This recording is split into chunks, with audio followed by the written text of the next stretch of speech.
we all can agree with that as well. But again, I'm gonna back up Tommy. We've got to, in public safety, we all, number one, gotta remember why we're here every single day, right? We're here to serve the communities, provide fire and EMS, and to protect ourselves. That's what our ultimate goal is. And that's all as a board, we wanna make sure that we're supportive of that. We give you the tools to be able to do that, but we also gotta have the accountability at the same time. Because ultimately, my concern is, obviously, with my tenure in public safety, everything now in public safety links back to what? Liability and accountability, right? So we want to make sure we're keeping our people safe and we're being consistent in the way we're doing that. So I'm looking forward to working through this, and hopefully we can have some productive conversations to get to where we all think we need to be at. Okay, is everyone in agreement or more discussion on, and I'm going to try to lump bullet point 1 and 2 together. Do I hear consensus that you would like, probably Mark, County Attorney, to draft some language and come back that would further develop that language in the county code? Any more discussion, I guess I'll ask first? Yeah, well, I mean, I think that's the whole point. The devil will be in the details as far as what's written, how it's written. I mean, we can say that, you know, we're gonna do this, or we'd like to move ahead, but I guess the devil's in the details of what comes out of that to make just a broad decision on that. I know Mark's gonna formulate something, but, I mean, everyone up here has a say in what we're going to do moving forward. You know, I'd like to include y'all actually are on the front line, I'm not. You know, you're dealing with this on a daily basis. You've probably seen some of the issues that may crop up or may not, but I'm open. I don't think we should make any broad decisions tonight, and kind of think about this and think it through first before we just go whole hog in this. Well, I was thinking it would draft something, which would be, after it's drafted, it would then be an opportunity for you to debate it and discuss it. So you could see the language. I'm good with that approach. Yeah, I'm fine with that approach. But I'd say if y'all have any concerns, go ahead and voice it out tonight. And obviously, don't think you're gonna hurt my feelings if you object to anything I write, okay? I just wanna make sure. I'm gonna try to do the best I can with the knowledge that I can gather from everybody at staff and how the operations are working now to draft something up that would be amenable. But obviously, everybody gets a chance to take a look at it. So I'm not jumping too far ahead. If I was to ask, like, there was a example brought up where all three of the fire chiefs could not agree on something. And so somebody had to be that mediator to make that determination. So is there an example of that we know of, or something you could give to me that, like, where that would be? I'm not supposed to be speaking for Amherst, so. A prime example would be the beard issue. I know in the county we have standards, you're not supposed to have mustache down to a point where you can't get a seal with the mask on firefighters that are legally allowed to go into structures. And we have an issue in the county where there are firemen that say they can go into a fire that have beards. So that is one thing to look at versus, you know, there's not many, but there is things out there, but that's just one little one that I think we need to strive to make a better step towards. So procedures, things like that would be something you'd see where there's different procedures in all three departments that could be. 100%, there's definitely different procedures. And I'm not knocking anybody's procedures because they might be something that I need to adopt. However, we need to stay with our standards and the guidelines and not deviate. Okay, Yeah, I'm sorry, if nothing else, if you look in the report, and we're gonna talk about this more in detail, but it talks about updating the standard operating specifically says that the enforcement of that should be done by the Director of Public Safety, right? So there's gotta be somewhere that the buck stops, right? Agreed. Because as, Mr. Adams talked about, there's risk associated with this, and right now, you know, if something happens, God forbid, they're not gonna come see Manelson or Amherst or Petla Fire Department. They're gonna come see Amherst County, right? So, the county is having to bear all of that responsibility, and we wanna make sure that everything is being done and people are trained, safely and to the best of our abilities, right? But somebody's gotta enforce that, and it's gotta be done consistently throughout the county. I think it looks bad for, if I have a problem with RW here, I address the problem and it's not resolved easily, then if I address the problem with the next authority, then I've relinquished that to my hierarchy, and it's his job to handle it. Does that make sense? Because it's not really I can't go telling one else in rescue squad, one else in fire, or Pellet Fire what to do. But if we all fall under one statute, then it's gotta be what it is. Right, so, I have two associate members that are on my fire department, our fire department, and they have, they do not have firefighter one, they have pump operators, basic pump, and they do have a beard, but they cannot go in a building, period, because they're not, firefighter qualified. That's the only two people that I have with beard. So that's kind of the exception I give them, because they can't do anything. So I'm gonna go back to these two. Do we want to take a cut at it, and then I guess board? Do you want to? We could draft it, give you an opportunity to review it. We could send it out to whomever you would like. I guess I'm looking for direction on. I'm thinking Mr. Popovich could draft something for your review, and take care of bullet point number 1 and bullet point number 2, and get feedback. That makes sense to me because it gives us something to come off of. Right, I Rather mean, than everybody sitting here brainstorming. That way we can look at this document and make changes to it. I could give you like a baseline. Yeah. And then you can go from there. I think what we're talking about at this point in time is whether or not the 3 departments are division chiefs as it's currently written in code, and do they answer or report to the Director of Public Safety? That's all we're talking about. We're not talking about what the SOG should be or none of that. We're talking about should there be an ultimate authority over all 3 divisions. Look, it's an interesting dynamic, the way our system works, right? You know, there has to be collaboration and partnership, and that's what we're trying to do, and I think ultimately it's going to be Chief Beans or Director Beans, whatever you want to call him, responsibility to make that happen, right? But if there's going to be a partnership and if people collaborate, both entities, both organizations, one organization being the county, one being the department, you have to be getting something out of it, right? And the county provides certain things to you guys, and you guys provide something back to the county. So there has to be some give and take. So right now, what we're talking about, Mark, drafting is whether or not the division chiefs ultimately report to Brad.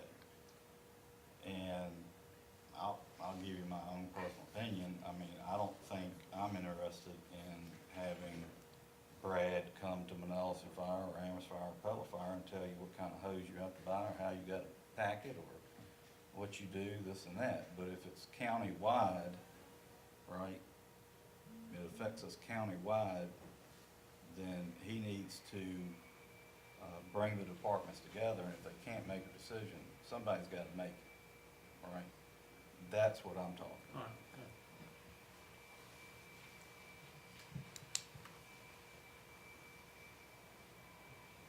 think going forward, what you just said, we have to make sure that we separate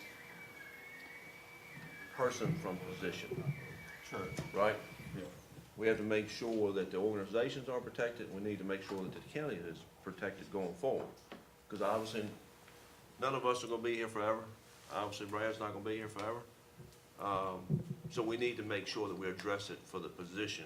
And I think we all can agree, we don't want that position coming in, and as Tommy told you, telling you what type of color and hose to put on the fire. That's not the purpose of this. But, I use the fire marshal's, position or that designation as an example. That position, when that position or person investigates something in the county, no matter which jurisdiction it's in, that position has got to respond or be responsible back to the county, or the public safety director, and not an individual fire chief. That has to be done, because the ultimate authority comes to the locality and not to the department. So I think as we peel back these different layers, we'll see the different things that may feed into what Tommy was just talking about. And, I know it's not my intent to have this position to be in the weeds and do stuff like that. That is definitely not the intent of what we're trying to accomplish here. And how you codify that is up to you.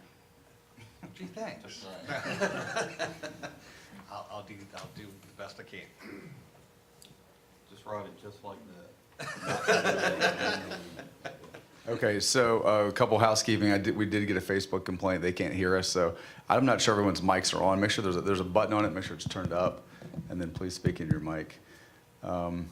So are we clear that we're going to ask our county attorney to work on drafting some language to bring back to the Board of Supervisors that would give Mr. Beam some authority? Yeah, within the scope that we just Sure. laid out. Right. Okay, is that fair to everyone? Any other discussion, conversations on this? Okay, great. That's bullet point number 1 and number 2. Mrs. Freeman, you with us? Okay, great. All right, number 3 is the discussion of a name change. Right now, we're called the Public Safety, Amherst County Public Safety Department.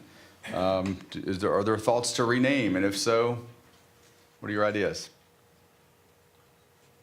Well, I'll go and take responsibility. This is the one that I kind of put out there is and this is not so much as, I don't want people to misinterpret what we're trying to do here, but I think going from the Department of Public Safety to Amherst County Fire and EMS, it also creates that feel, for lack of better words, to be more inclusionary of all the departments, because that's what we are, Amherst County Fire and EMS. So that was just a suggestion of mine. I don't think that it doesn't present any changes as far as operationally. That's just kind of been a little pet peeve of mine through the years, because that's what we're doing. We're providing fire and EMS services. Obviously, I guess we would have to ask Director Beam about dispatch, because I know dispatch falls under your department now. If you see any challenges with them being under that, if we change the designation from public safety to fire and EMS. I don't see any challenge with that. Could they remain a division of whatever y'all decide to call us? They would remain a division of that entity. Chris, could you add communications to that, fire EMS and What? communications? Could. I like fire and EMS because I have so many citizens that think that he's responsible also for the sheriff's department. They see public safety and they think sheriff's department. No. I don't know, I'm fine with public safety personally. I think it's kind of nitpicky of what it entails. I guess I'd like to know how much work that would be. Do you gotta go redo a charter? All the vehicles are gonna have to be repainted at one time or another, new patches, all of these different things that are associated with, it has a cost associated with it as well. I spoke to Director Beam about this before. He said as they replaced uniforms, trucks, and that kind of thing, it wouldn't be done all at once. It would just be in the normal replacement cycle. What's his thought? I don't, I mean, I'm fine with the way it is, but I mean, that's just my opinion. I don't see it makes a big deal one way or the other. What y'all's feelings on that? I know working for the county several years ago, there was some light discussion about it then, and it kind of got pushed to the side, but it would, like you said, Chris, it would make them stand out as a fire and EMS versus public safety, and I do agree with you there. Okay, give me some direction. What'd you guys like to do? Come on, I'm RW. fine with what Chris Weigh in, said. man. Weigh in, man. What do you think? I'm fine with the Amherst County Fire and EMS. When I started public safety, well, when it first started years ago, it was Amherst County EMS. When we did it, just EMS. So I like the fire and EMS better than the Department of Public Safety. Ms. Gooden, you got an opinion? I know a lot of people think that it does include the sheriff's department, and that would eliminate that confusion.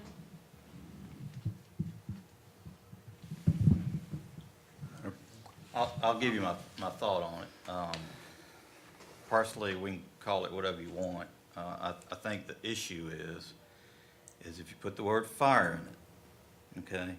Because when I came back into the fire service, gosh, it's been 10 years now, after I'd gotten out of it for a little bit, all I've heard, and I've heard it consistently, oh, they want to take over the volunteer fire departments, okay? And that's probably what people are going to think right now if we stick the word fire and EMS in it. Oh, they're just doing that to take over the volunteer fire departments. Again, let me reiterate.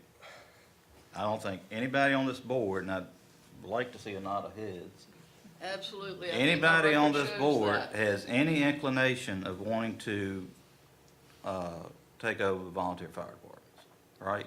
One, we definitely appreciate what you all do, okay? Two, we cannot afford it. Cannot afford it. We sat here and talked yesterday about how much it was going to cost to add 12 people on the EMS staff so we could run a fourth medic unit, all right? That's a lot of money. And if you sit down and you think about what it would take to staff fire engines in this county, I don't think we can afford it. So, but again, it's a partnership and there has to be collaboration. So if the name is changed, let's just put any fears and scuttlebutt to rest.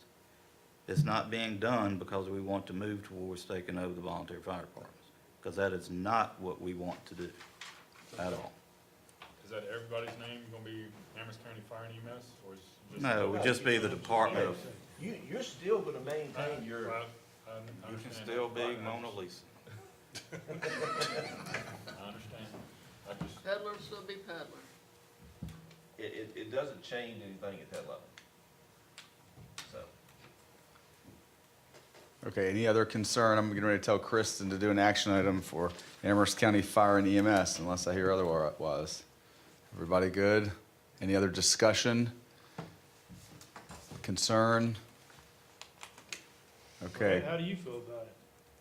No, again, I had a citizen call last week, concerned about lights at a post office, but they think public safety, and a lot of times they don't quite understand what we do. And it does better define things, but to that point, it's not wanting to do away with the volunteer fire departments in any way. That's definitely no one's intent. Okay. Think you're good to move forward there, Mr. Bryant? Okay, Mrs. Freeman, you got it? Action item for bullet point 3, call it name change, Amherst County Fire and EMS. Thank you very much. Okay, next, discussion on mission, vision, and value. And I can tell you that's a very important thing to do and to discuss. I don't think that tonight is the time to go and try to go over fully the mission, vision, value. I think what would be possibly more appropriate is to determine if that's something we want to tackle and who should do that. And one recommendation I have is that the Emergency Service Council could do it, just a recommendation, or you could form a committee. And there's a number of ways to do this, but wanted to get your thoughts on, do we want to tackle mission, vision, and value statement? And if so, who should do that? I agree with you. We should not try and do that tonight. There's not enough time or hours. My thought is that it should be done by the Emergency Services Council. And I do think that the county should contract with someone with specialties in creating vision and missions and value statements to come in and help with that. I think just to emphasize to everyone why we're addressing that, in some discussions as we reviewed this report, I asked Brad to give me the county's mission statement and vision. And I think we found out pretty quickly it was not suitable for everything we're trying to accomplish tonight. If you look at the challenge coin that the county puts out, right? What's that? I know you're gonna call me on the spot. I'm not asking you to, I'm not asking you to. But it talks about care, so it's more EMS centric than global. So the thought would be all of us collectively develop what our mission, vision, and value is for the county. And I say the county collectively, all the county, all the departments together. What is our, what do we want our vision statement to be? What do we want our mission statement to be?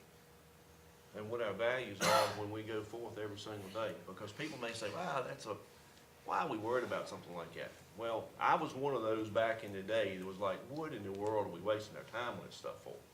However, I will say that anytime we had decisions to make, a lot of the times it came back to what our mission and vision was for that department, agency, whatever we were discussing, associated with that, right?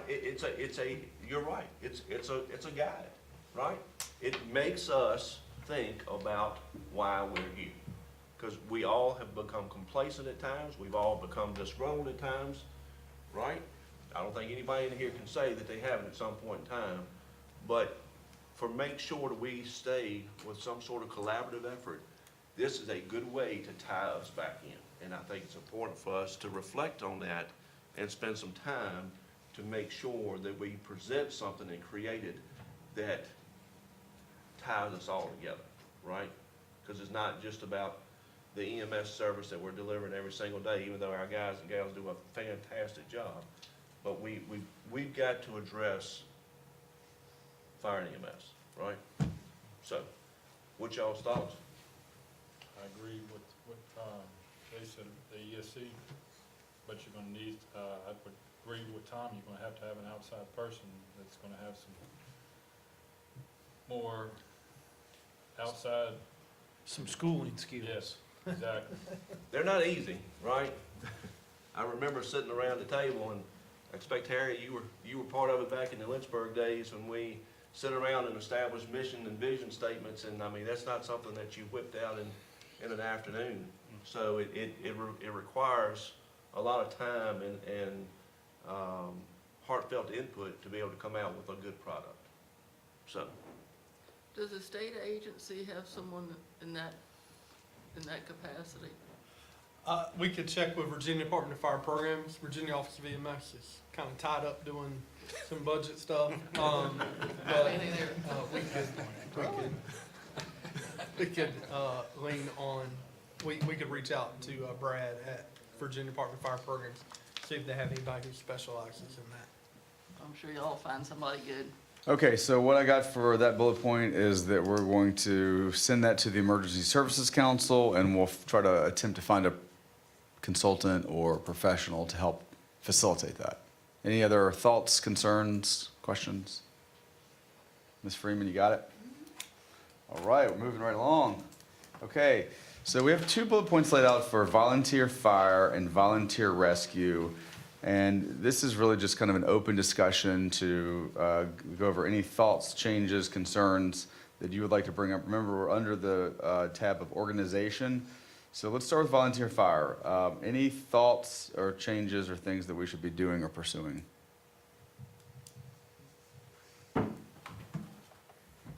Well, I'm not sure I would have put it forth in that way. I think what I'm interested in understanding is the health of the organizations. You know, the report talks about things we could do to help in recruitment. You know, what resources do you need, those types of things. I know Manelson just had a record call year last year. I know you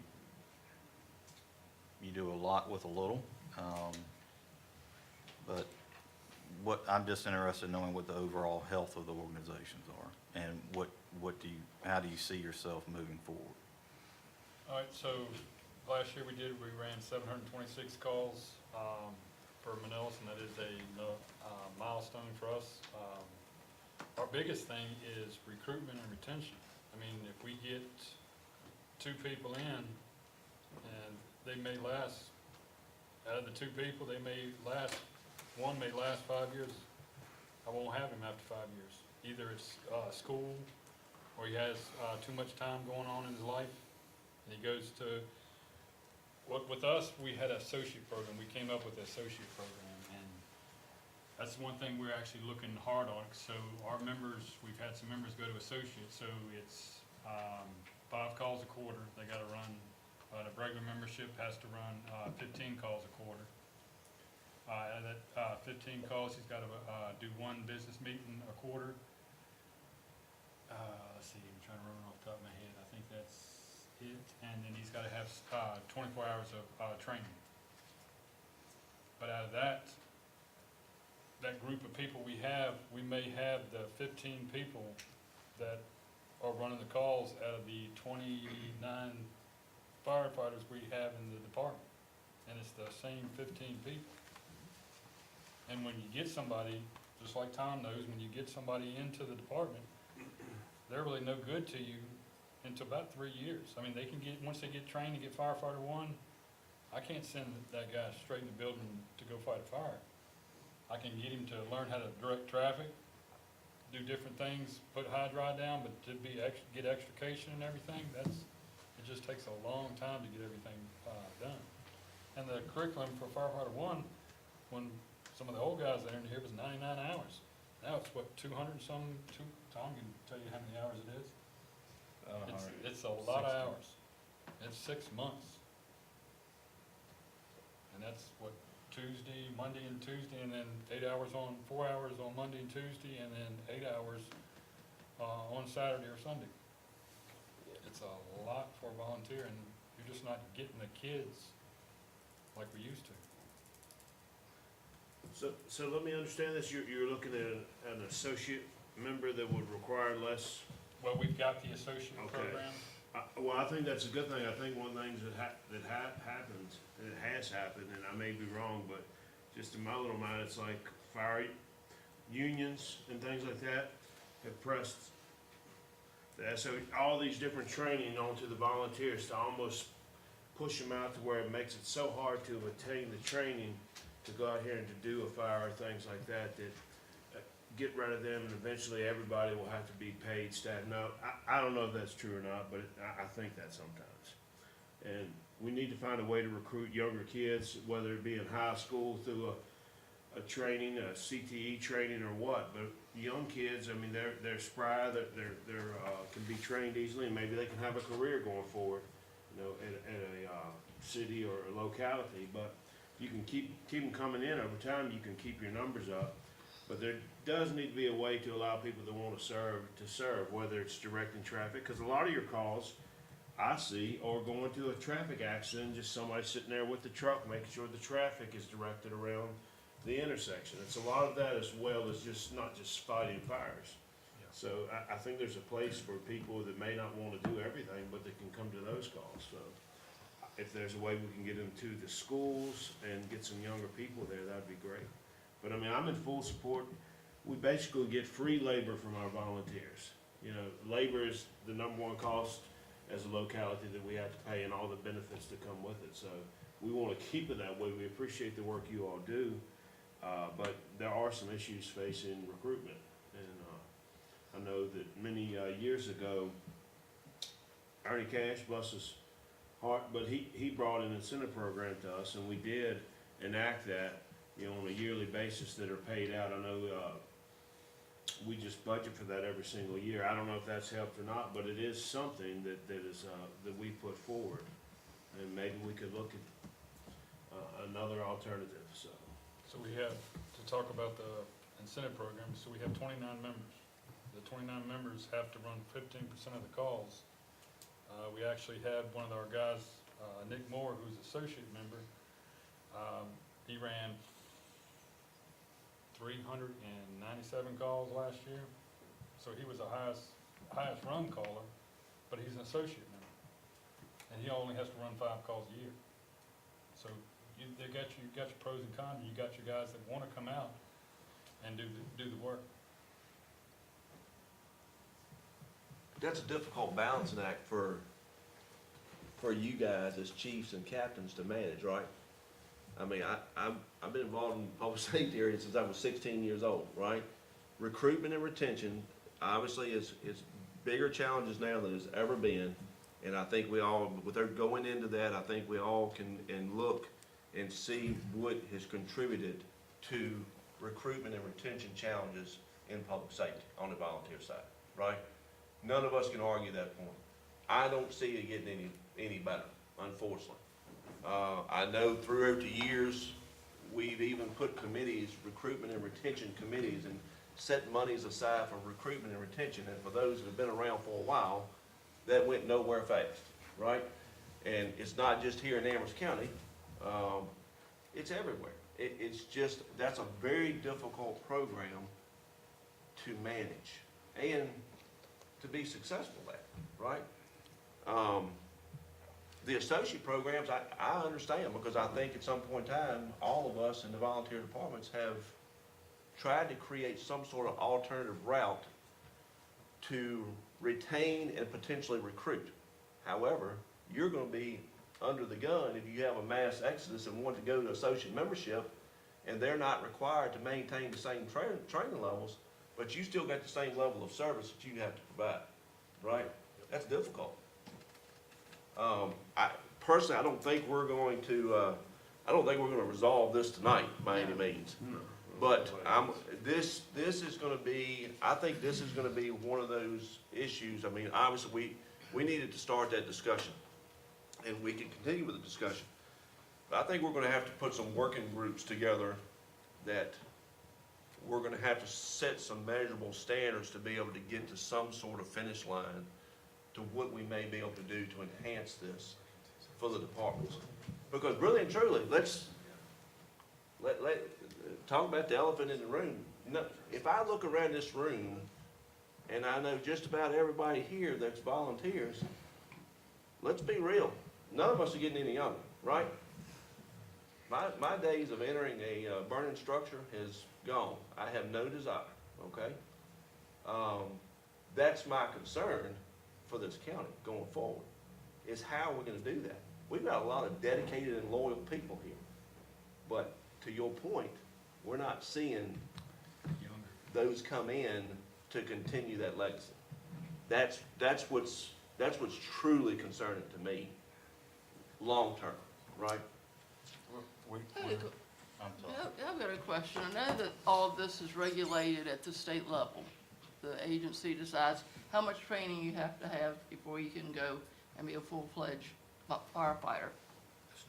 Has there ever been any desire or any movement to go to the state and say, hey, look, you know, these small rural counties, we're doing the best we can, but you gotta relax the standards a little bit, or make them something reasonable where people are safe, but not quite as stringent. Has that ever happened? So if you were to go ask Tom Berry, who's the division chief, ask a firefighter, a true certification, there is no standard firefighter. There is a standard, but there is, you can, depending on the certification, you have firefighter one, but the chief of the department, like some rural departments do, whether he has fire attack or he has fire one or he does not have it, that chief can accept his training. and he can do what the chief has as far as certifications. And he can do that. I can't remember the type of word, and if I'm saying it wrong, I'm sorry, but It comes down to the authority having jurisdiction that makes the determination on whether or not you require firefighter one. I am a firm believer that it should be required, because the work that these men and women do is inherently dangerous. It is not a game, okay? They need to have at least a minimum standard training to do the work. And again, the risk is on the county. If we just say, oh, well, I accept that John Doe has had whatever, underwater basket weaving, and we're gonna let him fight fire. Well, when John Doe goes and gets killed in a fire, they're not coming to see Manalapan Fire Department. They're coming to see Amherst County. Why did you accept that? All right? And I don't think the county needs to be in that position. All right, so let me ask you this, because you all know this business and I don't. We talk about firefighter one, what's the next level up? Two. Two. All right, so could you have a whole department of firefighter ones and not have anybody hired? yeah. Yeah, you can. You do? Absolutely. Do we do that? Well, that's a difficult question, and they may not to answer for them, but that's person dependent. You know, it's like Joey was talking about a moment ago, when you're looking at 160 hours required training for a person to get through firefighter one, and even if they have the desire, now with the social challenges, people's budgetary challenges, it's hard. That's a difficult pill for people to swallow. They may have the best, they may have all the desire in the world, but it's the challenges we face, and I think we kind of got off a little bit from your root question. You know, these standards were established, some of it because of NFPA. And then there are baseline standards that should be required, because Tommy is 100% correct. Anybody entering a burning structure, we need to make sure that we and the people are 100% protected, right? That's no joke. But you take the EMS side of things, I don't know how long ago it's been. It's probably been 10 years plus, where they made the push for EMS level training, whether it was a basic EMT or whatever it may be. They pushed that toward a structured educational institution, such as the community college. Right. When that push occurred, right, wrong, or indifferent, that helped kill volunteerism in the volunteer rescue squad, right? Because number one, people don't have time to work their schedule out to go to the community college to take a class, and guess what? It costs money. Where back in the day, we did those classes in the county, right? I taught quite a few in the upstairs of Manalapan Fire Department, but there are numerous issues that have led to where we're at. And it's nothing that Amherst County did, but it's a problem as a whole. And I don't think we'll ever see that backing up. So if I may, I was going to try to circle back around. I think we're going to get down to the training standards in section 2. One thing I heard, I want to throw this out there, is the potential for an emergency services council put together a working group. Is that something that we want to do for this volunteer fire? Ask Emergency Services Council to put together a working group that would make a recommendation to the Emergency Service Council on volunteer fire? Is that a reasonable next step? Well, again, I think we got off topic. Okay. Because what we're really talking about is our SOGs and procedures and requirements. Right. What we were talking about was overall health and direction of the department. We heard from Manalapan that they need members, all right? And we have not heard from Amherst or Cutler yet. So I would say for Amherst, same thing. We have younger members as far as recruiting. Some of our younger members talking to their friends has brought some of our best recruits in. We also seem to have picked up some people out of the college program that wanted some of the fireside experience. I think their intent is to go paid, but at least we do have them for a while. And we do offer firefighter 1 and 2 here in the county free, so that is a huge plus for the county. And we have picked up some people that way. If we keep them for a year, that's a year we didn't have, so. I think Amherst as a whole Amherst Fire as a whole is strong. We can always use more members, and more dedication. Again, the same thing that Joey said. If you look at our stats, I'm sure it's a basic 10 people on almost every call. You can say, okay, it's X, Y, and Z, and that's probably the case no matter where you are in the county. Okay. I gotta tell you, I'm interested, I've been doing this now for 12 years. I was with you. Back then, it was what can we do to help the volunteers? What can we do? What can we do to recruit? What can we do? Here we are 12 years later, I'm certainly no younger, and we're still having the same conversation.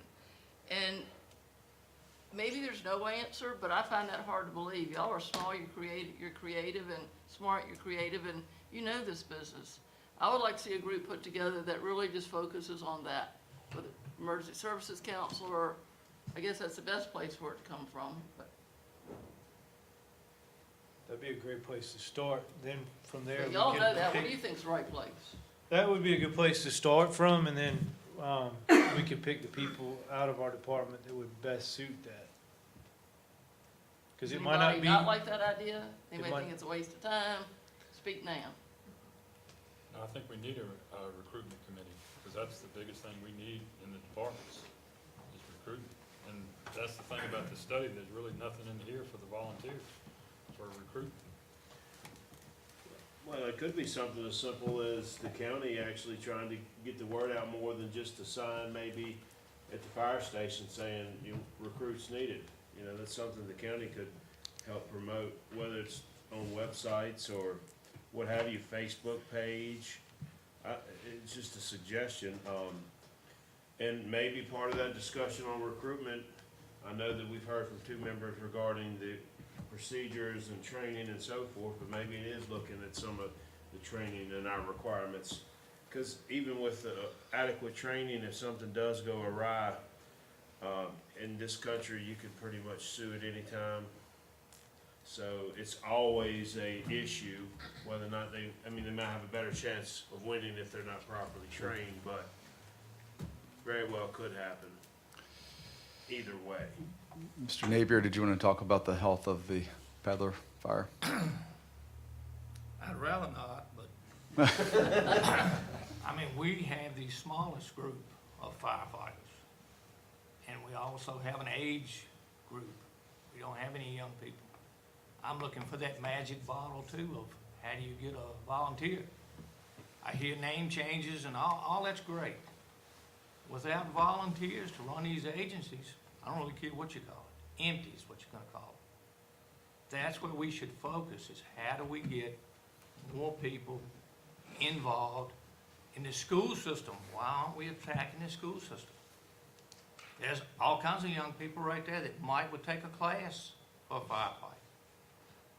Tom Berry says you have to have a pulse to be a firefighter in the state of Virginia, and that's the only requirement. I've talked to him personally. KVGs is a great example when they were coming and getting kids out of school to go fight brush fires and mountain fires. That's where we were as a people. So, I mean, all you guys are a lot smarter than I am. There's got to be a way to get people that want to do some volunteer work. I mean, are we that bad in humanity that we don't want to support our own people around us? I mean, training's great. I know Tom's right. It's a dangerous business. I know firsthand. I live with it every day. Mistakes are made. I made a serious one. Fighting fire is dangerous. There are jobs outside that pumping, you can have a pump class, and that's all you had. You got pumping. I mean, it's ways of doing this, but I mean, it's everybody's got to agree, and does that make any sense? I mean, So Mark, keep me out of trouble for how much I can talk about Amherst Fire and how much I can't. We're not making decisions. You're not So, making it. the way Amherst Fire Department has survived since I became the chief is we get the young people out of high school. When they turn 16, we get them, we train them. A lot of them go on to be professional firefighters in other departments. A lot of them go on to work for public safety now. My son was one of them. He's a flight nurse in Manassas now, right? But, you know, we get 3 to 4 years out of them and they move on. That's great, because part of what we do is trying to impact our young people's lives in a positive way. I think we have about 30 people on roll right now on the roster. One thing that we do, and one thing I firmly believe to have a successful organization is you have to have standards, okay? And our department knows we're gonna follow them. If you don't meet your call volumes, if you don't get firefighter 1 in 18 months, where do you go, Steve?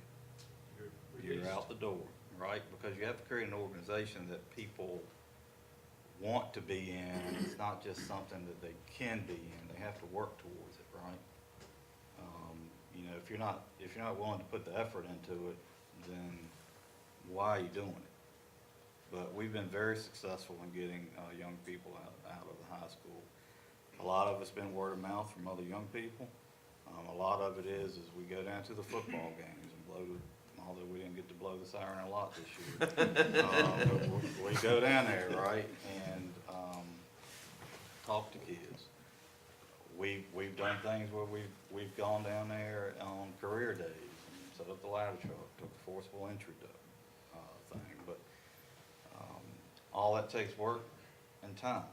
Now, the double-edged sword is, more people you bring in, the more expensive it is to outfit them, right? We can't keep people in turnout gear. We don't have the budget for it. The county puts out, what is it, 12,000 per department, whatever it is. A set of turnout gear is how much? I just bought 6 sets and it was 17,000 and some change. You got 6 sets for 17,000, you got a bargain, right? By the time you buy boots are $675. That's not boots. Yeah. It's just jacket. I mean, think about it. Boots are $675 a piece. You got the bunkered pants are about $1,800. You know, so you're looking about $3,000 there, just in the coat and the pants. And you got Nomex hoods that are anywhere from $50 to $100. You got the gloves that are 60, yeah, whatever. 95, I just bought. And then you got the helmets of $325, right? So $12,000 doesn't go. My point being, and the county's been very good to the departments in terms of funding. That's not what I'm getting at. The more people you have, the more you have to outfit, right? But you can't have it both ways, Tom. You can't- NFPA says the gear is only good for 10 years, right? So you have to get rid of it. It could be brand new, it's gone. So there has to be like this healthy, there has to be kind of a healthy point for the departments in terms of membership that we can afford. The auxiliary members, the associates, we created an associate program. We give them a radio, how much? $2,500? Yes. Okay, we give them gear, and then they don't show up. It was a flop. That's a flop, For us. for us anyway. They don't show up, you know, but they've got all this gear tied up, they've got all the radio tied up. Had one of them, well, I'm not gonna get into that, but it's costing. All right, you go ahead. Beating a dead horse. I was gonna say, yeah, just, back to the original question though, regarding the health, I hear, you know, the concerns with recruitment, retention. I hear some budgetary concerns and whatnot, but we'll add that to the docket to consider, but what else do we need to be taking a look at? Well, one more thing, how are we, I don't even know about the grant programs available for the county regarding equipment, things like that. Are we utilizing, if there are available, the grant programs? Because I think a few years ago, didn't we budget for a grant director or something in the county about 2-3 years ago? I don't even know, do we even use that position? I don't even. We use it daily, yeah, and All Brad's right. worked with her on a few projects. So, I mean, that's something we need to Yeah. utilize and make sure that's part of this whole deal here. I agree with them. Okay, we're gonna look to jump to the next one unless there's were there any takeaways any action items that I need to ask Ms. Freeman to do for volunteer fire at this point? Any action items? Did we Okay. decide if we were gonna make a concerted effort to talk to these folks and get some ideas about recruitment? I didn't hear anything Well, on I that. think we talked about it coming out of the Emergency Service Council, Okay. so. Fair? Ready to move on? All right, let's talk about volunteer rescue, health of volunteer rescue, where we're at on that. Well, so volunteer rescues, similar to fire. You know, most of the classes you gotta do at the community college these days. So, I think years ago when it was held here in the county, you had more volunteer EMTs at least. But with it being at the college, you know, then they go ride, because they have to do like clinical hours, so a lot of them will go to the city and then end up, you know, going to do career. You know, Office of EMS, you gotta have, I think it's called education coordinator to teach a class. I don't know, do you got anybody now that can Yeah. teach? Unfortunately, I think I'm the only education coordinator. Well, we're Currently gonna in the accomplish a county. lot tonight then. Yeah, Add that. I mean, yeah, so, my suggestion would be to try to have an EMT class sometime in the next year, just to see if we get any interest. I mean, having something in the county, I think, just like your fire program, firefighter one, you know, you get people and you seem to hold a few of them, but we're not having any EMS training really here in the county. we will, most EMS or EMTs paid for through a state grant. And then we have some funds in the county we've had that haven't been utilized, at least since I've been here, to help offset some of those EMT costs. So, it's a cost thing. I mean, Yeah. I don't know who you would get to teach it. Clearly, I couldn't do that with the daily responsibilities that I have. But we do, you know, there are opportunities to pay for that. Typically, people have no out-of-pocket when they go to college. We don't have but a few active members, and they're not real active. We do try to recruit. People call me, and I'll say, well, you have to take, you know, you have to get the EMT program at the community college. They look at the cost. We never hear back from them. So that training is an issue. We have picked up several good members, but now they're employees of yours. They're career now, they're no longer volunteer.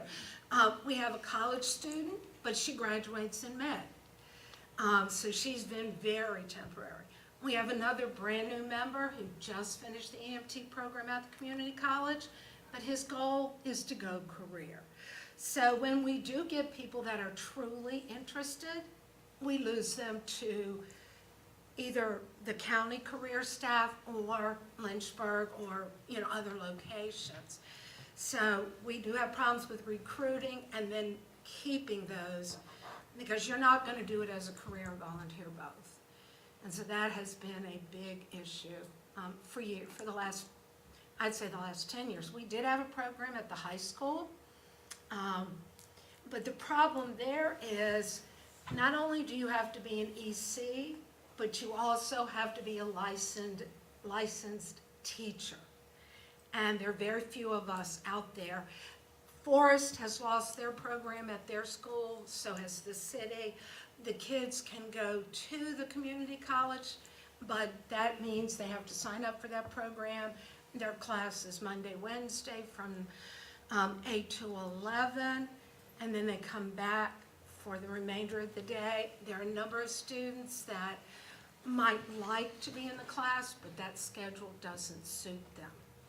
So getting the education and then recruiting and then keeping those that we recruit that are really interested. So that's been our issues. Before we had career staff, we had about 50 volunteers. Now, we have 10, but a couple of them aren't active. They're there because of, like Scott Bryant is president of the corporation and Wendell's treasurer, but, we have maybe 8 that can run calls. So what is I guess the next question is, what is the future looking like for both volunteer rescues? I'll be honest, we're on the way out, and we're just trying to figure that out now. And we would like to volunteer under public safety, which that can be a career volunteer program. So we've got to work on some things, but that is there. Plus, those of us that are active are Bless you. rather old. Young is, we get a few young people, but we lose them to career. Those of us that are running calls are like 50 plus. Yeah, we've talked about, ways to try to improve. We've handed out a couple of applications over the last month or two and got some people, 2 or 3 people that's thinking about coming back or, turning an application in. We've talked as a crew to make sure we follow our minimum 18 hours of duty a month. And I know I had 2 members the other night. They ran a few calls because it was busted wide open in the county, and I've run a few here lately that it didn't matter how many trucks you had, there was calls just nonstop dropping. So, we're trying. We actually, last year, ordered a new ambulance that'll be here about a year from now, because we've got a truck that the career folks use. It's about 15 years old, and it's dollaring, every time it gets run, something breaks on it. So we don't have to ask the county for any money. We have the money to pay for that when it comes next year. So it wouldn't be any cost to, the county or we coming to ask for anything. So we're gonna try, and if we can't do better, we'll get with y'all to figure out the next steps. But I know being the other agencies a little bit different is when else fire and rescue, we have a board and everything has to get approved through the board, so we would work through all that.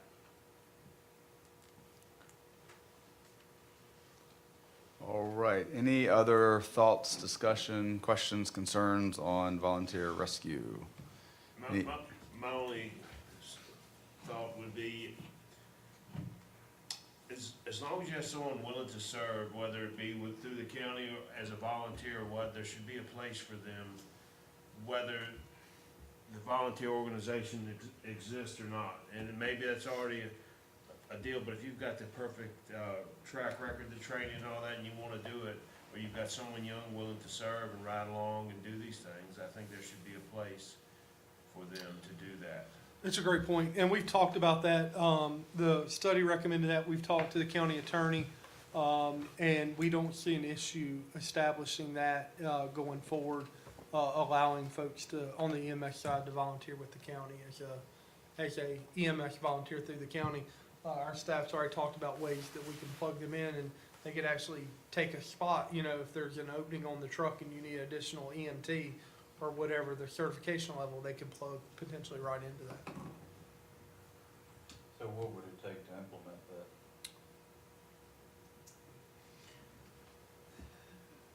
Honestly, it's really it would just really be a function of creating a standard policy that the county would follow in terms of the procedures that would need to be followed in terms of accepting folks as volunteers and what the rules are for those particular volunteers. So is that a Director of Public Safety thing to develop, or is that a county attorney policy to develop? Well, I certainly think that Mr. Bean is probably more qualified to figure out what kind of verbiage to use in such policies. I'd be happy to review it, but I think that it would probably be better suited for him to come up with some basic, you know, When guidelines. Sam Bryant was still the director, we had started working on a document with what some volunteer requirements would be.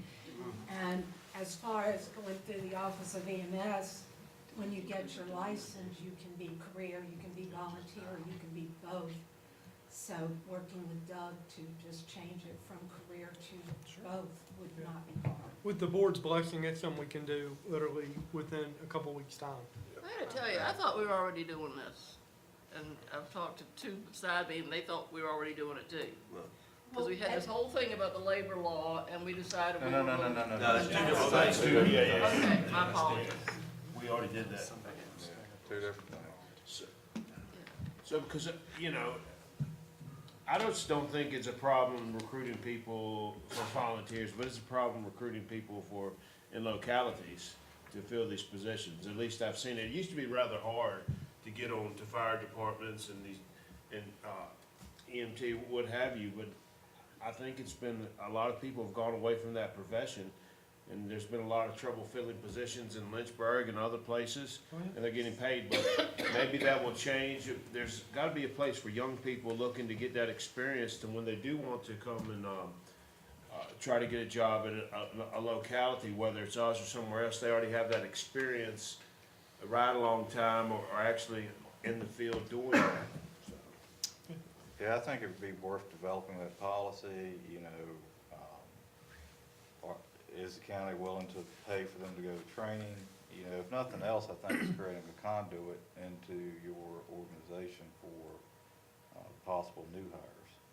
Yeah, and the easy starting point would be people who are already certified, you know, EMTs and so forth, who can do that. Again, we can have a policy established and with your blessing up and going in a couple weeks. Yeah, but you know, if you've got a young person in high school that's looking for a career, and if we create an opportunity where, you know, they can come into the county and volunteer, and we can send them to get their EMT, and that's a possibility for them to have a career path in that field, that only makes sense to us. You know, we sit up here all the time, we talk about, we want to keep our people in the county. We want to do everything we can to promote our young people. Here's a great opportunity to do it. And we can set a timeline of 18 months or something, of you've got up to 18 months to get your EMT. Something like that. Okay, am I hearing an action item for Chief Beam to develop a policy? Any other action items, thoughts, questions, concerns? Ms. Freeman, good? Well, let's go back. So, RW, I heard you say you're trying, right? We heard a presentation yesterday about call volumes, right? And what was the call volume for the volunteers? Call volume for the Yeah, volunteer? how many calls? Percentage, what was the percentage? 1.2%. 1.2%. For both volunteer departments combined. So I guess what I'm asking you is you're trying, and I think we all appreciate that. At what point does the decision get made? Can't answer that right now. I can't. I mean, we have about 10 members too. And to me, it looks like I'd say 3/4 of your calls is during daylight hours when most people are working. Right, yeah. You know, 60, 70%. Most of my people run evenings or nights, so there's not as many calls, you know. Most of our calls have been standbys for all the events that happen. Like I pulled 8 hour, well, I was there for 10 hours and there wasn't a single call. So I was on duty, but we didn't get credit for a call because there wasn't one. There was a call that career took because they needed the paramedic. But that was it. The whole time I was there, it was like nothing was happening. It was very quiet. So that's, you know, sometimes some of us are there, we're just not showing up in the numbers. But I do know that, I figured we were less than 2%, but I wasn't sure. But when you look at the standbys with all the garlic festival, the apple festival, the high school football, Girls on the Run, we've got something coming up at Sweetbriar in March, a walk, you know, we've been covering those. And then we do pick up usually Saturday calls.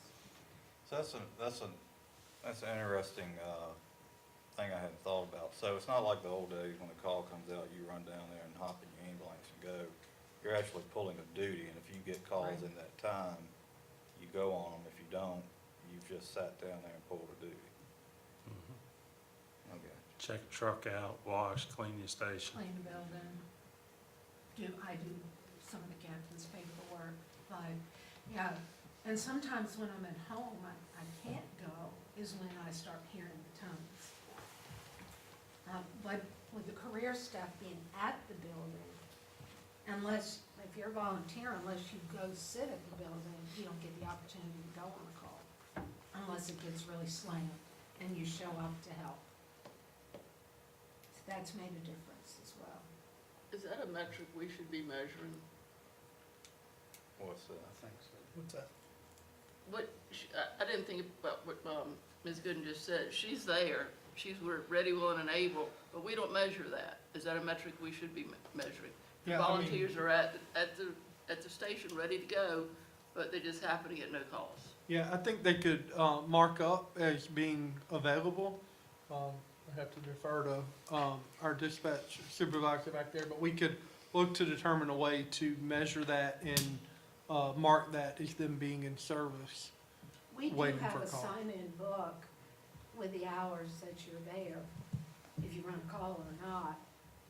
But like, there's only a few of us, of course, that are signing up, but those hours will hold up better than the number of calls we Mhm. actually run. And I think we overlook, the sporting events and so forth that they do cover. Yeah, I don't know how that would work if you actually had to put a paid staff at a sporting event, you know, would the school be billed for that versus if the volunteers, That's a good question. the volunteers are there, there is no billing, I don't know, I just think that's some type of metric that if they completely drop off, then, you know, who would cover those? Now, you're counting those as a call, right? When you do a standby, that's considered a call that we are capturing now. Right, yes, we Yeah, do so we're mark up and that's get part an of that incident 1.2%. Okay. That's already been captured. But his yes. question is, if we're no longer Yeah. exist and a career staff has to go, somebody's gotta pay their Yeah. salary, are you, you know, we Yeah. gotta look into how they might be billed. In my former life, that's how it was. You would bill whoever, so the school would pay just as they probably do sheriff's deputies to work it. Or a private, company would do, just like the Garden Festival pays the sheriff's department, they would have to do the same thing. Gotcha. Okay, any more discussion on volunteer rescue? Any questions, concerns, thoughts? Going once, going twice, moving on. But we are directing Mr. Beam to come up with a policy. Okay.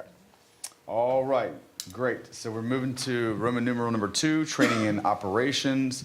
I want to point out kind of the way this is laid out. There's 2 bullet points: development of SOG subgroup, the standard operating guidelines, and there's a bullet point below 1 through 5, development of training subgroups. We'll kind of circle back and forth between the two. Let's talk about that. Let's talk about the study, page 4 and 14, or some references that talked about this standard operating procedures and guidelines. It says must be reviewed and strictly enforced to ensure the safety of personnel and those who rely on the Amherst County Department of Public Safety. Specifically, its recommendation that an accountability system be in place and utilized on incident of scene. It also says of note, any SOP or SOG developed is only as good as its enforcement and the training that personnel receive related to it. So let's talk about SOGs, and then I think we can also talk big picture of that, and then we'll get into each one of those 1 through 5 on if it goes to an SOG or if it goes to a development of training subgroup. Thoughts on SOGs?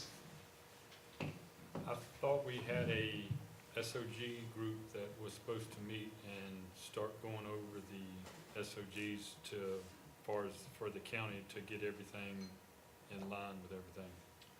It was postponed because of this study, and they wanted the direction was waiting for the study to come back and then we'd re-adopt that or readdress that. Do you think we should put it to the group, because it's what, a person from each department, and have them do the SOG?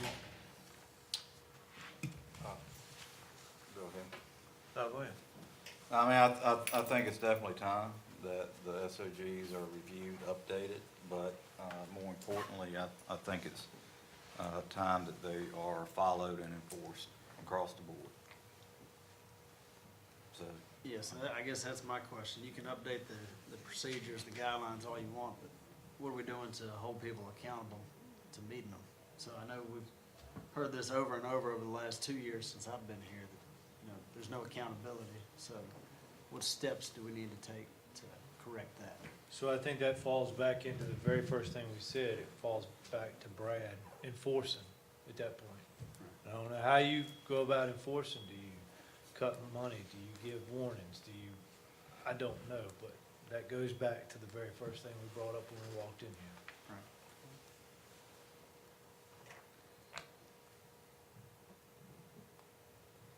Any other thoughts? Obviously, when you talk about funding, that's obviously a component, but I don't want what we're talking about now to be the focus, or no, it's not really the focus, but I don't want that to be a disciplinary tool, for lack of better words, for not following SOGs. I think all of us in this room will agree that every time a truck goes out the door, and now with social media, unlike the days back in the past, we now see all the bad stuff, right? And I don't want, the thing that scares me still is, I don't want us to become complacent and have the mentality that it can't happen here, right? Because obviously that's what gets people in trouble sometimes. I'm with Tommy 150% on this. We've got to have some consistent, measurable standards when it comes to training and operations for the various disciplines to make sure that everybody is being held to the same standard. And if not, then we gotta figure out where that dog lies, right?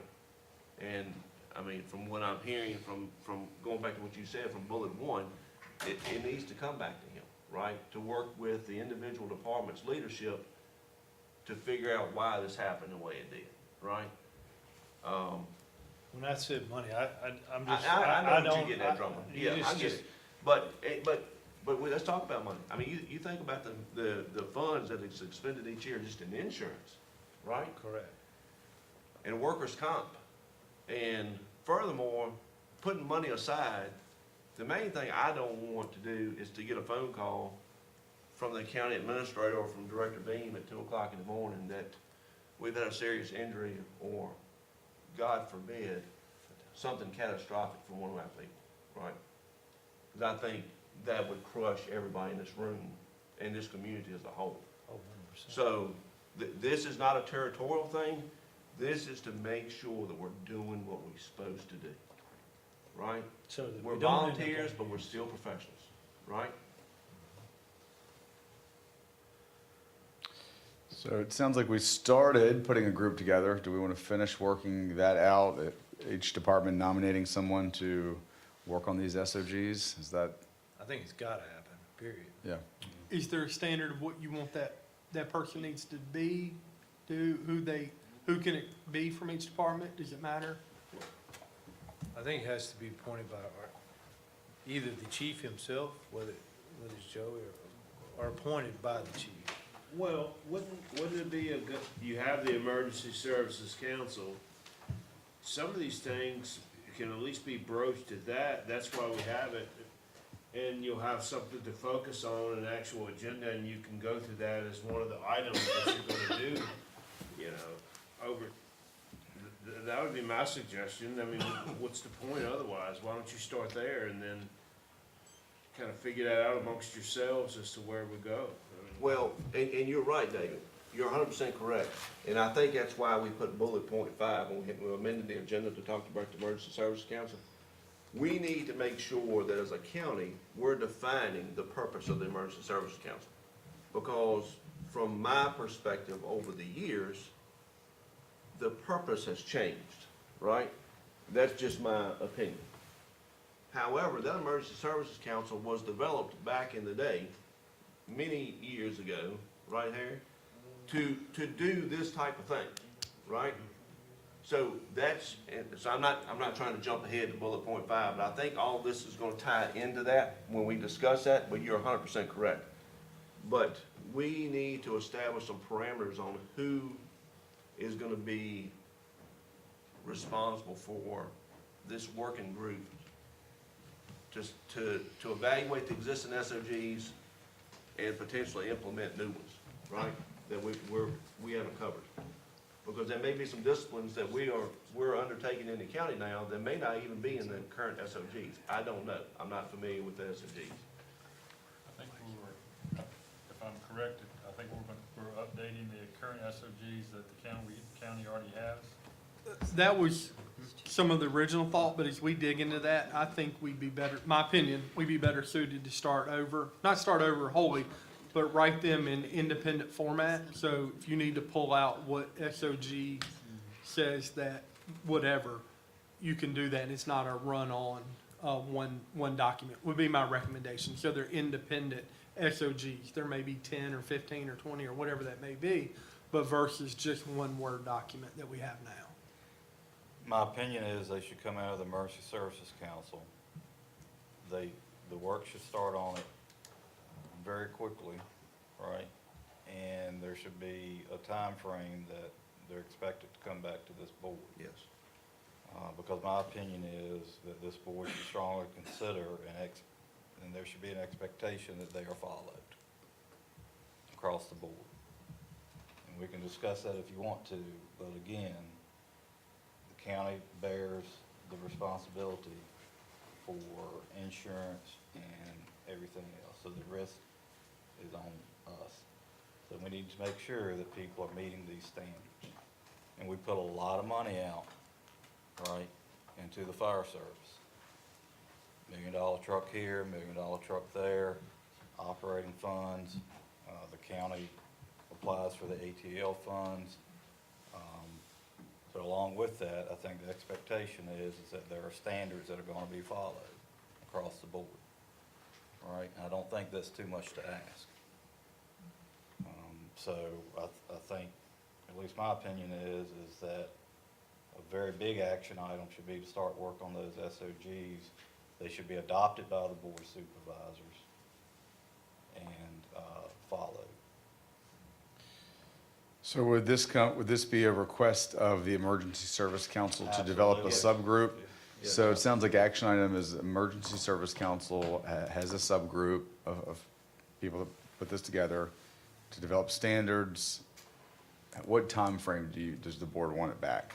How long do you need, Brian? How long do you got? You're the Emergency Services Council. How long do you need? So we got when's our next meeting? Let's see, it's April? Well, we're gonna We discuss need- that too here. Yeah. We Yeah, need to we're gonna change discuss that. that here in a moment. We So- probably need to change that. Yeah. Hey, so can I ask one question? So you're talking about updating the county ones, but which ones are you gonna follow? The Manalapan Fire Department one when something happens, or the county one? Because like they have a lot of SOGs, you know, I'll just say, they updated theirs late last year and the board approved like in October, November, somewhere in there, but they don't follow them. So the county SOG versus the department SOG, where will they, if you're updating the county, what are you gonna follow? You wanna address this? There you go, right I'm there. just I got my curious. All right, opinion. so here, I'm gonna be loud and clear about this. There needs to be a county SOG, Yeah, right? I agree. And that whoever these 3 individuals or whoever it ends up being, they present this document to us. If we have 3 individual SOGs and a county, what have we accomplished? Well, yeah, that's what I'm asking. Not a damn thing, That's what I'm right? asking. So we need to put together a countywide SOG, right? Mhm. There's no reason why we can't do that. I mean, what's y'all's opinion on that? I agree. I agree. The county SOG needs to be the minimum standard. And then if there are additional requirements that Manelson wants to have that are more stringent than that, that's fine. But they cannot be less than what the minimum standard is. So we're talking, most of the SOGs is gonna deal with training, is that correct? No. No, everything. Training and Everything. operations. All right. And I mean, and really and truly, Joey, that's up to you guys as a working group to determine what else do you put in that document, right? Because that's gonna be the meat and potatoes for you guys as a roadmap on how you operate your department. Yeah. George, you got any input on that? Now, the SOGs is, you know, it's easy to make them. It might be easier when you got so many members, you know, we do, I mean, how you grab a hydrant, we don't have hydrants. I understand that, You see, but It's hard to make them to suit everybody, but some of them. it is, but there are also ways to address the things that's not gonna impact. Yeah, I ain't got a fire hydrant in front of my house, right? But that's something that you guys, I think, can develop amongst yourselves.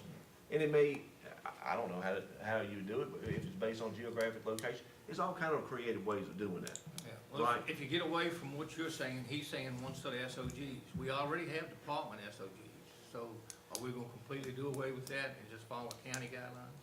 Is that what we're gonna do? There needs to be county minimum standards. And Standard and guideline.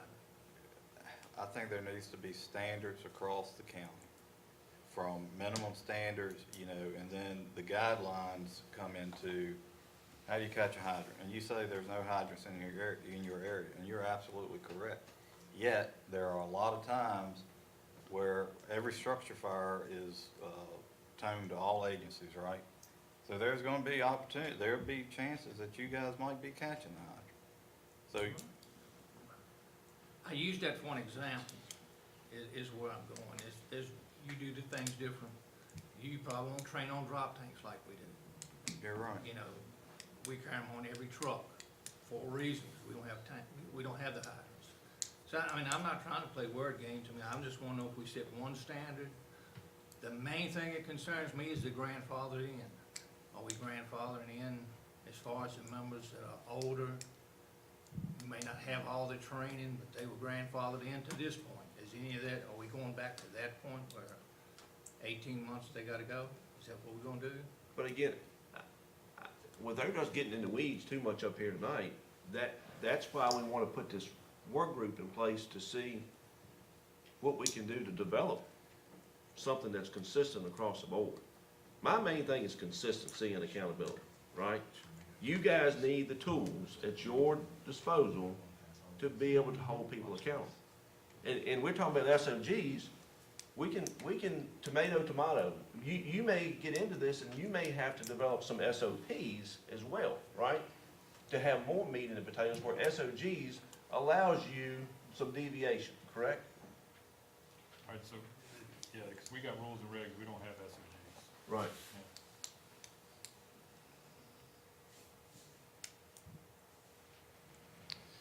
So, yeah, I think the Emergency Service Council should develop them and bring them back to the board for review. And then they will be adopted by the board, and everybody then will understand that they need to be followed, right? So how much time, Say back to I'm gonna go back to the time, how much time do you think What? we need to bring a recommendation back to the board? 6 months, 8 months? It's gonna take a little while to work between all three departments to figure out what's applicable, Sure. what's not. You know, what you would think of what they propose, or your work in that. I mean, there's a lot that goes on. It's gonna be 8 months, I guarantee you, a bit of 8 months. I wouldn't have a problem with it taking, you know, whatever, 8 months, whatever it may be. That could be determined, but I mean, I could see it taking a while. Yeah, no, it will, it's a huge undertaking. I think 6 months would be realistic, because we don't have to reinvent the wheel. We can look at SOGs that other places have that are like Amherst County. some of the other rural counties and things like that. Some of them, I know like Franklin County and stuff has SOGs, things like that. We can, plug your ears, county attorney, we can plagiarize some of that and, use those as our basic guidelines. I mean, I don't know I about you think all. 6 months is a fair number, and if we can't meet it, we can always, as emergency council, come back to the board and say, look, we're not meeting this standard. Can you allow us some more time? But if we set a goal at 6 months, that makes us start and not drag this any longer. Agreed. I agree. The longer you draw it out, the more the can's gonna get kicked. Yeah. It's human nature. But I also, I'm I'm, gonna say re- 6 months. I'm respectful Okay, of so people's- action item for developing SOGs is the Emergency Services Council will make a recommendation to the Board of Supervisors within 6 months. Fair? Fair. Okay, I'm gonna make an attempt to do some summary here. Under this, we have 1 through 5. We have minimum training standards, fire ground accountability, incident management command, rapid intervention crew, and swift water and specialty teams. As I understand it, many of those will fit under SOGs. Some of them may fit under that bullet point below called development of training subgroup. We can get into all these, or I'm wondering if the development of the training subgroup could also fit under a committee from the Emergency Services Council, and they tackle all of these items, tackle 1 through 4. I think all of that is under the SOGs. All of it's under the SOG. Okay. So do we agree that when the subgroup that's working on the SOGs needs to include all of these 5 as they're working through these SOGs? Yes. Okay. Okay, so Ms. Freeman, we're adding that as an action item. Do we have a separate group that develops the training subgroup? Is that a separate group coming from the Emergency Service Council that's focusing on training? I think minimum training standards need to be in the SOGs, and the Emergency Services Council can reach out for expertise for whatever, if they don't have it, if there's something, if they want to look at, okay, what's the minimum requirement to be on the county swift water team? If they don't know, there's obviously a lot of expertise out there that they could go and get, right? Okay. So is the action item that collaboration for training subgroup? What's the action item? I'm unclear on that. That minimum training standards are included in the SOGs. Okay. So minimum training standards included in SOGs. Okay. Any other questions or concerns? I think we've covered now a lot of ground for number 2. I do have a question. We don't have a search and rescue team on this list. Is that not gonna be included? Yes, it'll be included. It was just missed as a bullet point. So anything Is that we a do. specialty? Is that what that is? Yeah, It it's would be a special- specialty team. It's there. I think it would be included in that. Yeah, that was just included under the specialty teams, George. All right, good. I'm going to ask if you guys want to have a bathroom break, or do you want to keep trudging through? I wanna keep trudging through so we can get this thing wrapped up. It's a big agenda. Okay, it is a big agenda. All right, so just do individual bathroom breaks as you need it. I got one question. So, the Emergency Service Council, we meet and then every 3 months. So we're throwing a 6-month deal to get this stuff done. So, But you're gonna have committees under the council title that's gonna work in additional hours, not just at the regular meeting. And That would be discussed amongst us. Right, we just need to, they need to communicate on to a schedule. Good? question Answer? Okay. I think we will address some of those other things with the Emergency Service Council when we get to that, as far as timelines. Okay. You might hate it, but. All right, moving on. Everybody good? Yes. Okay, moving on. Number 3, we're under budget and administration. The first bullet point we have is the National Fire Incident Report System. So talking about trying to get everyone on the same page for reporting. Let's talk about that. How do we do it now, and how can we do it better? I think all of us are on the same nippers. We're all on emergency reporting. And that's going to, it's going away soon, right? It's going to ESO, is that correct? So,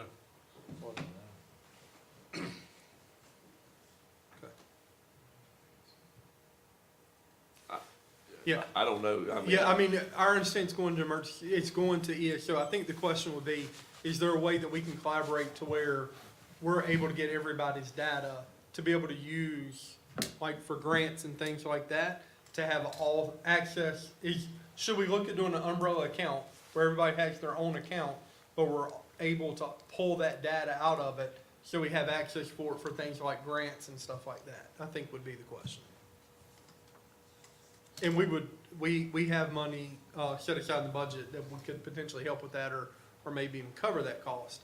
But I think that'd be the question, is that something we wanna do, or do we wanna stay just 3 independent accountants? I don't see a problem going under, especially if you're helping cover the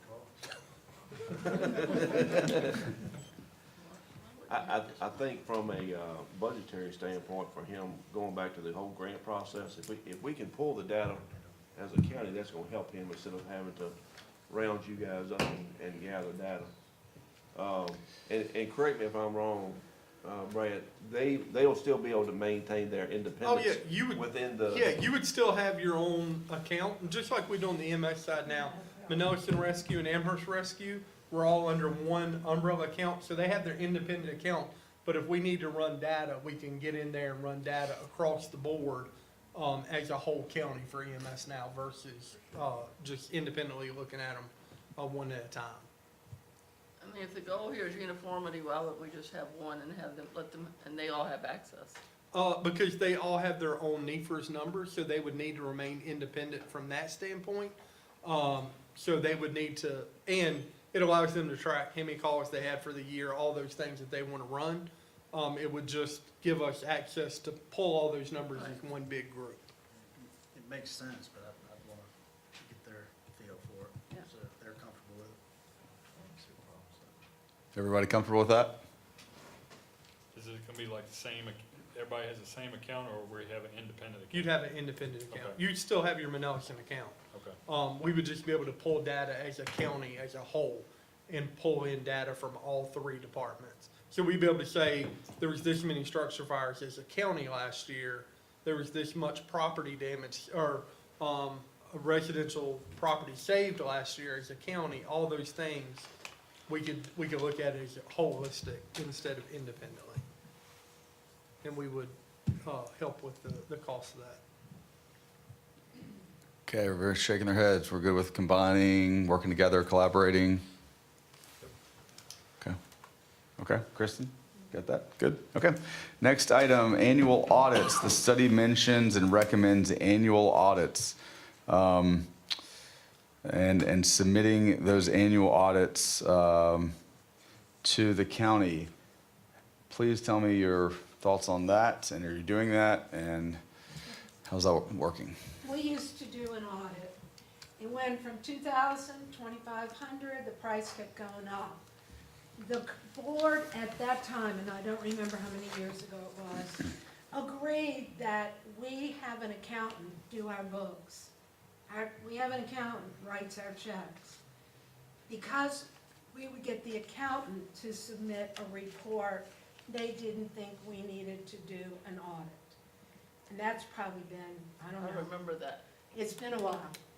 But, so we quit doing the audit, but we have our accountant submit a yearly report that we can submit to the board.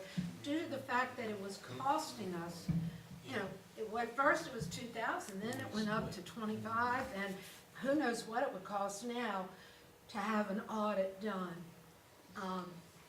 And maybe I should have read that recommendation. Let me read it because it leaves it kind of open. So it says. I to- read that. You did. I'll just read it for the group. It says to maintain financial stability and promote transparency for the citizens of Amherst County, each volunteer component should undergo annual audits by an outside entity. Each volunteer component may elect to have their own audit done as long as it's independent of the organization. This information should be submitted to the Department of Public Safety and the Amherst County Administrator for review. When citizens' tax dollars or donations are being utilized, a high level of accountability must be maintained.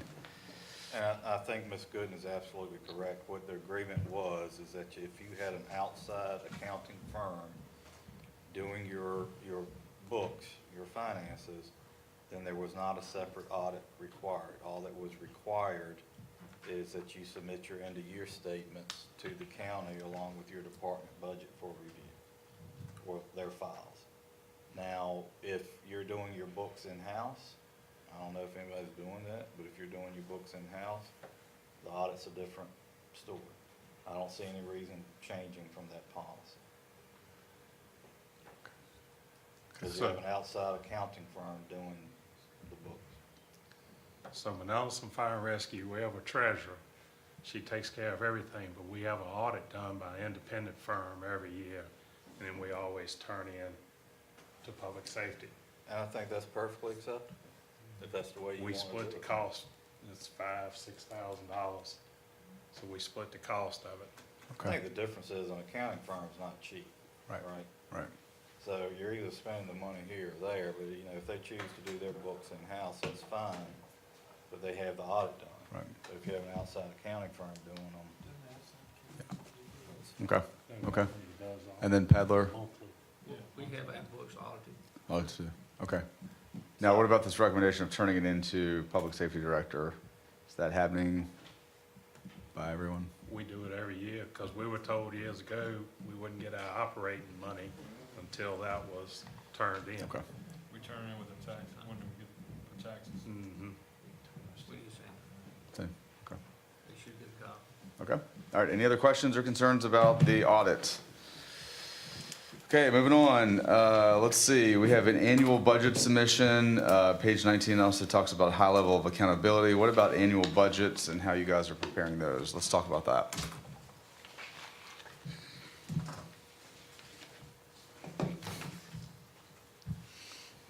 Do you prepare an annual budget? Yep. Mine has to be, I have to present mine to the membership Tuesday night. So Tom does ours. He presents it at the January meeting. Then we have a what do we want meeting, try to achieve for the year with the officers. and then the budget's adopted by the membership. Correct, yeah. We have a committee go through the budget, and then the board decides, they vote on it, and approve it. And it should be submitted to you. I'm pretty sure they submitted. Marvin should submit it. Not sure, I'd have to look. So that's the way we do it too. What is it you're looking for, a date that it has to be turned in? What are we looking for here? I mean, obviously, everybody's doing a budget, so, Well, the study references it, so we're just making sure, I guess just making sure everybody's going through the budget process, getting it adopted by their board. So, Yes, we have to do the same thing with them. We have to do a budget. Membership has to approve it, and it goes to our board. Board has to approve it. okay, any other questions or concerns about budget process? Good? Okay. All right, moving on. Number 4, service delivery and staffing. We talked about the bullet point is fire and EMS coordinated team approach. How do we continue to be a better team?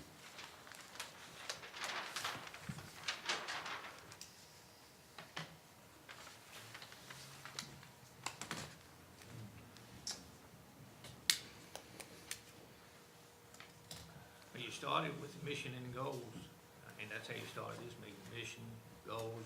You have to have goals to achieve, as long as we all headed to the same mission and goals. That's the whole object. Well, communication, I guess communication with the departments and with you, and I think that goes a long way, so you have some kind of continuity, or camaraderie.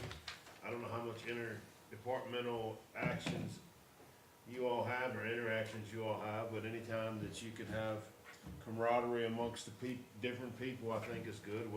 I don't know how you achieve that, whatever it may be.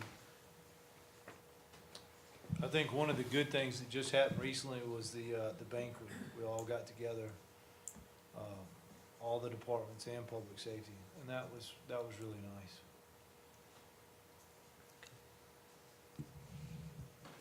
I think one thing that we stress in the academy, and I know we stress in our department, is that there is no us and them, right? We're all here for Amherst County. Citizens don't care if you're a career, they don't care if you're volunteer, they just want to make sure that you're, you know, when you show up, you know what you're doing, you're going to do the job. And, you know, a certain level of, you know, competition or whatever between departments is good, but we are all one team. It doesn't matter if you're on public safety, Manelson, Amherst, Putler, and that's what we need to be stressing to our people. There's no us and them. You know, there's no, this is a Manelson call, this is an Amherst call. If you need help and there's people available to help, they need to be able to do so. Okay, any other thoughts on team approach?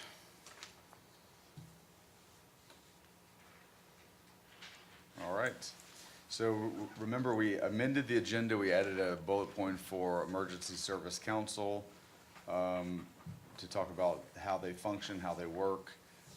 Let's talk about the Emergency Services Council. What improvements need to be made on the Emergency Services Council? What things should we change? Give me your thoughts on the Emergency Services Council. I think we need to have an agenda coming into the meetings. That's the one thing that I would always, when I was chair, put out an email, hey, does anybody got anything they want to talk about? Some people would put something down, some people wouldn't put something down. We just gotta have, I mean, to go into a meeting, I mean, we're here for the community, what we can do. I mean, prime example, we got the south end of the county. We're throwing up those big apartments and everything. We've gotta start looking at, I mean, that's one thing we're starting to do is, you got all these big businesses that are coming up now. We're trying to get pre-plans and everything done. And that shouldn't be thrown on just, it should be thrown on the department because that's their first due area. But that's what I've told my guys, hey, all these places, once they've got roof on it and everything, if they'll let you get in there and start looking at it, look at it. But that's, I mean, we need to look at the new business that's coming because there's a lot of them coming on the south side and they're just starting. So I guess my thought on the Emergency Services Council is Chief Malaz is absolutely correct. There needs to be agendas. I think the one thing that the council has forgotten, and it's not really the council's fault, I'll put this on staff, okay, is that committee is appointed by the Board of Supervisors under ordinance, and therefore it is subject to FOIA, and it should be run as a public meeting, which means that the agenda should be published beforehand. I know you're saying you're doing it, Yeah, the agenda's always been published. We reach out to the chair. so you have an agenda. 100%, every single meeting has an agenda, and we take minutes, and every minutes are accounted for all the way back to 2019 right now, since Ms. Marcia took over that, doing those. So there is an agenda. Every single meeting is published in accordance with the county policy, and it's published on the board here. So Chief Drummond comes up with that, and it's, Huh? Then I'll take it back. yeah, there's not been a emergency service council meeting that there's not been an agenda. There may not, it may be a light agenda, but Ms. Marcia reaches out to Chief Drummond, who's currently the chair, and that agenda is published. We follow FOIA in those standards to a T. Okay. So, And it might be my fault for, you know, the squeaky wheel gets the grease. I just haven't sent anything out to you guys. I figured if you guys needed something, you'd reach out to me. Are the members of the Emergency Service Council, are they both volunteer and staff? How does that work? Yeah. This set by code, the three chiefs are on it or their representative. The two rescue captains are on it now. The public safety director is a member. I believe the sheriff's department is an ex officio. We also have a board liaison, which is Mr. Adams now. Did I forget anyone? That's it. That, but if I recall, back in the day, there was supposed to be a citizen representative on. It was actually two. Two. Yeah. Well, you gotta watch on getting such, I mean, you want a working group. Yeah, I'm not sure if there should or shouldn't be a citizen rep on it. It might hinder things at this point, but, you know, right now, I think that, the Emergency Services Council is being asked to kind of roll up their sleeves, do some solid work here on standard operating guidelines, procedures, whatever you want to call it, training standards. I think in the future, what the Emergency Services Council needs to focus on is kind of big picture things, right? Where are we going as an organization? What's happening in the south end, right? What are the equipment needs going to be in the south end? And then the way it's supposed to work is that information is supposed to funnel to this board so we can budget, all right? Because you're going to have needs down there that we can't budget for right now. So there needs to be that communication.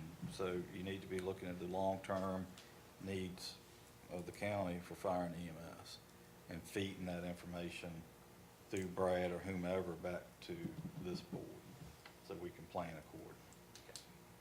That's my opinion. And I would say also, it's our job as a board, you know, we pointed to staff earlier, but it's our job as a board to sometimes give direction to this board. And of course, we've given that tonight through this meeting, but I think we haven't did a great job of giving them that direction too, so it doesn't all fall on. Oh, no, I don't think. Yeah. I think this is kind of a good reset for everyone, right? And I might be shot for suggesting this, so be it, but I think with the work that's got to be done, going back to the quarterly meetings, personally, I mean, back in the day, we did not do quarterly meetings. I think they need to be more frequent, at least on the front side, until we can get some of the, and then we can figure out whether we need to back off or not. I don't think any of us need an extra meeting, but at the same time, we need to make sure that we present the buy-in for what we're dealing with tonight, right? And I'm gonna play devil's advocate against the citizen appointed member. I think there's some benefit to that. That's a neutral position. It doesn't put a chief or a captain in a unique position when it comes to presentation of information. If you've got a non-biased individual presenting information, facilitating meetings in coordination with the public safety director, I find benefit in that. I don't disagree with you. I don't think I said it should be. I said at this point, I'm not sure. I misunderstood. I'm not sure at this point. You know, when I look at the Emergency Services Council, I think it should kind of function like any other government board. Let's use the Planning Commission as an example, right? If we send something to the Planning Commission, we're sending them drafts beforehand, right? And I think, Brad, you're probably gonna shoot me for this, but, you know, there should be draft SOGs sent to this group to look at and red line and mark up. I don't think we should be expecting them to come up with it from scratch, right? Because that's the way the other boards work. And they're there to review and change, but some of this work's gotta be done at a staff level.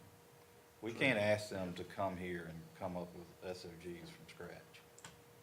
They need to review it, update it, change it as they see fit, and then send it back to us for us to do the same. So, I mean, we already ask a lot of these men and women right here. Yeah, agree. I mean, y'all know, I know what you do, all right? And we appreciate that, and now we're asking you to do more. So I think a lot of that needs to come from the staff to help lead that group forward. Okay, I got 3 bullet points, Ms. Freeman, and you guys tell me if I'm wrong. First is for staff to develop and draft SOGs to send to the Emergency Services Council for their review. Second is a request for the Emergency Service Council to consider meeting more frequently during this period of developing the SOGs. It's a request. And the third is also a request for the Emergency Service Council to focus on the future and big picture items. What about the citizen member? I don't know, did y'all do that? I'm not ready, I think they've got enough on their plate at the moment, I'm kind of with Tom. I think that's something we can look at a later date. How's the code read? While he's looking up, can I ask a question? We talked about forming a subgroup for SOG based on feedback of staff doing the legwork and then presenting it to the Emergency Service Council. Can we forego that and they be that work group? I don't think it's ours. I don't think we should be telling you how to do it. Okay. Right, although I did kind of say you need to. I mean, it's ever however they decide they want to do it. If all of them want to get together and hash it out, or if they want to have a subgroup, that's up to them. They're all here. Are you guys good with that? Us, y'all being the essential subgroup, I'll draft stuff. Staff will draft stuff and, we'll send it to you all for a red line and recommendations. That's fine. We actually have county SOGs. I don't know if anybody's aware of it or not, but, because AMS only has 2 pages in it. but- And that's what we're talking about, But redoing that those. just needs to be looked at and added to, or stuff deleted, or, that needs to just be updated. Yeah. Yeah, I'm probably gonna offend someone, but they kind of read like that instruction manual on Christmas Eve, right? They don't, I think Brad had a good idea that we ought to go looking out. I mean, look, the stuff isn't changing, right? The basic stuff. That's right. The incident command, the RIT teams, we all know that. We just need to put that in writing, right? What those standards are. So if you can find a better version, start there. So we'll do some drafts and we'll send to the Emergency Service Council. Does that sound fair? I don't want to extend this meeting any longer, but I think that one of the things that having a citizen member involved does is transparency. If there's a reason not to have a citizen member, say so, because I don't know. But the chairman here just showed me that there's already in the language there for 2 citizen members appointed by the council. And I don't remember why we dropped them, because our captain has always been the one to come to the meeting. And there were a few years in there I wasn't captain. I think that was when we dropped the 2 citizens. But, yeah, we used to have 2. Now, the 2 people we had were both very knowledgeable in either fire and EMS. They just didn't participate in the county. I mean, one of them worked at, One of them was at B and W. one of them was at B&W, part of their fire. Where was department. Charlie? Yeah. He was a fire chief where down east of here somewhere, wasn't he? The other one was the liaison for EMS down in Richmond. He would fight for it. So, For the government. as the chair, I would say to hold off on the citizen for right now because of what we have in front of us with getting the SOGs and stuff squared away. Then readdress that at the end of the 6 months and see about getting them in there for the future. But that's, to me, not that it's information they can't see, but it's information that they know nothing about. And I feel like that needs to be ironed out before you go to that level. Because that person would be asking, or those people would be asking more questions. We'd spend more time trying to answer questions, and I feel like we get solved. Which is kind of what I said. I mean, I'm fine with that. It's y'all's baby to rock. Okay, but But Claudia, I'm just not, I won't let it drop. I'll bring it back up again. no, you shouldn't. And to your point, and, Ms. Gooden, you were kind of saying, well, I don't know why we dropped it and this and that. Yeah, no. That's not the ESC's responsibility, it's the Board of Supervisors' responsibility. Because it's in code that there'll be 2 members on there, and this board, or past boards, whomever in the past, which I know it's been more than 10 years that we haven't had citizen reps on it, right? Didn't appoint. Probably, because I've been captain for No, they're supposed to appoint emergency services. No, they are council. not. Isn't that What it does it said? say? Are they appointed by the ESC or the That's Board what of I thought I Supervisors? read. The past ones were Wait a minute. appointed by the board. I know that for a fact. The ordinance establishes, and it says that there shall be the following as voting members. I don't remember The anything chief. on here. And one alternate for that organization from Amherst Fire, one from Amherst Life Saving, and an alternate. The code lays out who who the members Oh, are. community, okay. I was, yeah, What not does it service. say about community members? Yeah, it says nominated by the fire and rescue community and then appointed by the board of supervisors. Okay. Well, I know it hadn't been done in 13 years, because I've been on the board this long, and I don't remember ever having citizen members. But when we did it, we advertised. Yeah. And we Oh, yeah, interviewed them They- just we like any interviewed other. them. That's Just right. like any So other. Brad, Yeah. But I mean, that's not the ESC's. Sorry, I issue. No, It's our issue. That's the board. And Mr. Martin, there's nothing in the ordinance that specifically sets out a meeting schedule. I think that's completely left up to them to decide what their meeting schedule is. Unless there's something in your bylaws, which I I think don't. the bylaw states when the, meetings would be. Okay. Then Is that- there bylaws? We don't have. There are Unfortunately. bylaws, I don't know if I have a copy, but. I got it, Do you have a copy of the emergency service bylaws? Do you mind sharing those? All we have is what the code section What the says. code says, yeah. I don't have the policy. okay, so staff will look at, so it's, Mr. Popovich, does the code currently says the board should be adopting 2 citizen members? Is that what I'm hearing? Which section were you looking at? I was looking at the report here, so. Brad, I will check, make sure I got it. I'm pretty sure I still have it. I just had to go look in my Yeah, files. only thing we can find is the code section part. Yes. I think Sam sent them to me back a long time ago. I have to go back and folders in my hard drive, see if I can find it. I've got 'em. But regardless, they want to wait till after they finish this. Right, well, I was trying to figure out if it was in our code. It may get removed from the ordinance. Yeah, okay. We can talk about that later. Mr. Popovich, what'd you find? What's, current ordinance does not indicate citizen members are included. What he was looking at is, I think it's the old fire rescue report. This is the 2023. A It's got- report. It's got a 2013? recommendation thing on it. It's a recommendation, but not in But code. it's not the code. Okay, So, All right, so I would offer that it seems like there's interest from the board to have citizen members on it at some point. So if that needs to be put in Put in the code, put that on the list of something to work. Mrs. Freeman, number 4 will be, we will address citizen That's members. just a tom, you need All to right. listen to the rest of it. Well, we will readdress it at a later point. Okay? Okay, is there anything else that we want to talk about with the Emergency Services Council? Any other comments, concerns, questions? Emergency Services Council. No. All right, sounds like they're going to be a busy group coming up. Okay, the next thing on the agenda is next steps. We have a list of bullet points that Ms. Freeman's been working on. I think you've heard me announce them more than you probably want to hear. So are there any other thoughts, concerns, questions for next steps? Can you send that list out? Yes, sir. to them? We'll send it to everyone. Everyone at this table will get that list. Okay, Mr. Wade, turning it back to you, sir. Wait a minute, before we adjourn, Mr. Bryant, I need to get affirmation from the board about the letters to the other counties in the district for Senate Bill 567.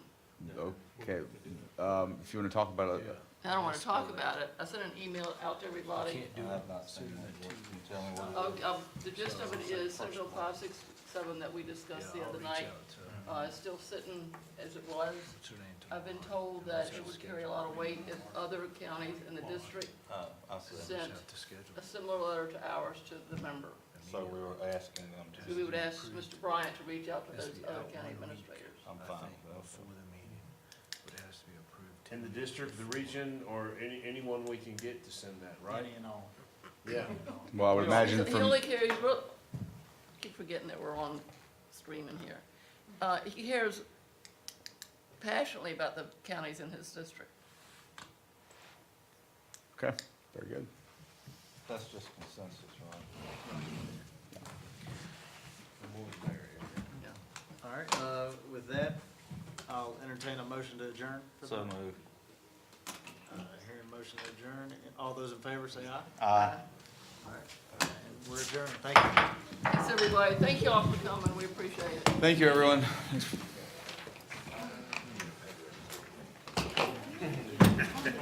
Good job, Chair. I don't know, it may